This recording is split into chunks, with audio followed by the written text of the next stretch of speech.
నిత్యుడై అలాగే ఉంటాడు. అందుకే బ్రహ్మమస్తకావలి నిబద్ధతే నమః శివాయ అంటారు.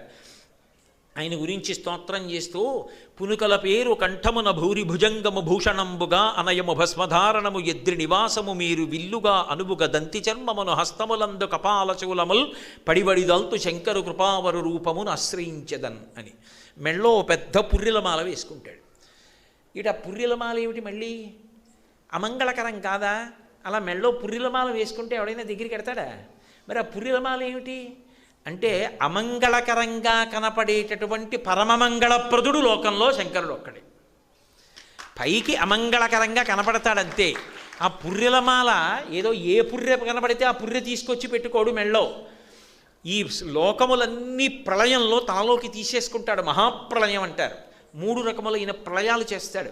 ఏదో శివుడు లయకర్త అంటే హడిలిపోతుంటారు. అయ్యి బాబోయ్ చంపేస్తాడండి అంటారు. కాదు, అసలు శివానుగ్రహం లేకుండా ఒక రోజు బ్రతకడు. అందుకే శాపం ఇవ్వవలసి వస్తే ఏమని శాపం ఇస్తారో తెలుసా? 2 ఇస్తారు. ఒకటి